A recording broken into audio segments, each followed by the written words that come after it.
Thomas. Allez, on retrouve Virginie et Jean-Marie. Ils nous font découvrir effectivement à Vieille Église. Eh bien, c'est dans le Pas-de-Calais, près de Waplage et de Marc en Calaisie, où on sera d'ailleurs mardi, nous, pour vous faire découvrir un collectionneur de Solex. Mais tout de suite, on découvre, Virginie, cette ancienne sécherie de chicorée qui a été complètement réhabilitée, Virginie. Exactement, Christine. Alors regardez, je suis en bonne compagnie. Je vous présente Albert, le sécheur à chicorée. Albert est belge et c'est un géant. D'ailleurs, Albert, le sécheur, est toujours vivant. Il habite en Belgique. Alors, regardez.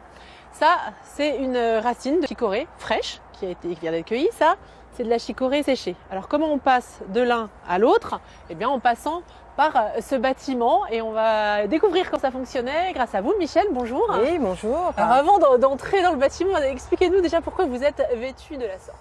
Eh bien, parce que nous avons une confrérie, la confrérie de la Cossette de Chicorée, et donc c'est le costume de la confrérie qui évoque la racine, la cape évoque la racine, la petite jupette, les sécheurs, la fleur de Chicorée sur la tête, et puis le pantalon un peu bouffant, les anciens paquets de Chicorée Pacha.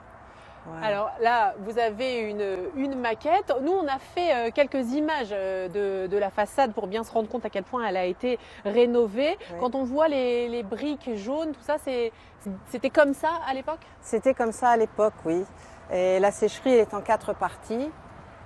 Et vous avez la maison des Belges, la partie stockage, le magasin Cossette, la partie machinerie et la partie séchage. Alors on va entrer à l'intérieur. Oui, voilà. Et ça s'enlève aussi. Et voilà. Et... Alors là, on est ici. On va passer, voilà, vous montrer ce système-là. On faisait entrer la chicorée pour la laver, parce que comme vous l'avez vu tout à l'heure, j'avais la chicorée à la main, elle était pleine de terre, oui. Évidemment. Voilà, donc on mettait là-dedans dans ce bassin, si on peut dire. Voilà, la chicorée, les racines passées dans la chaîne de lavage.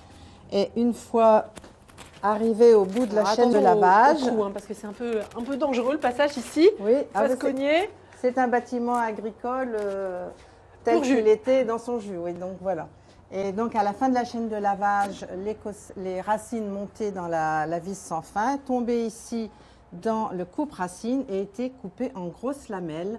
D'où après ce qu'on a vu qui étaient séchées. Qui vont être séchées. Et puis ensuite, il y a la chaîne à godet qui ramassait ces grosses lamelles et puis qui les amenait tout en haut. Alors on va voir la partie four. Pourquoi ça a été réhabilité cet endroit? Pourquoi ça a été restauré? C'est pour transmettre le patrimoine? Voilà, exactement, c'est pour transmettre le patrimoine. Et puis c'est un patrimoine agricole qui est spécifique à notre région.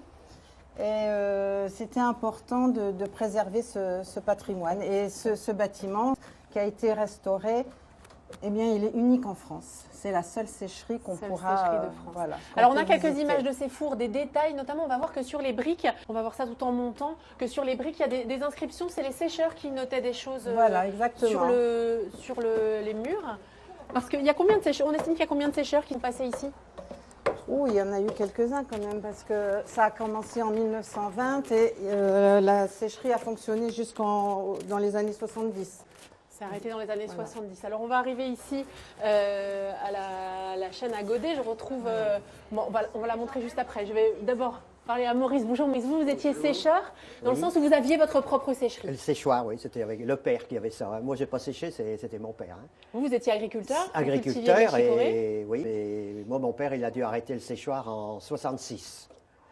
Et vous avez cultivé de la chicorée? J'ai cultivé de la chicorée tout le temps. C'est une terre idéale pour la chicorée ici? Vieille Église, c'est une très bonne terre pour la chicorée. C'est sableux, la chicorée aime bien une terre sableuse. Surtout dans le temps, quand il fallait arracher à la main, c'était beaucoup plus facile à arracher dans une terre sableuse que les terres raides. Maintenant, avec les machines, on met des chicorées un peu partout. Un peu partout. Et donc, vous faites partie aussi de cette confrérie, la confrérie de la Cossette. C'est important pour vous de transmettre? Vous n'êtes plus nombreux à pouvoir raconter comment ça se passait? Malheureusement, ça commence à disparaître. Les anciens sécheurs, malheureusement, ils sont partis, mais on n'est plus beaucoup. Mais il faut essayer de continuer, de faire valoir. C'est presque unique, hein, c'est la région. C'était Vieille Église qui avait le plus de séchoirs. Hein.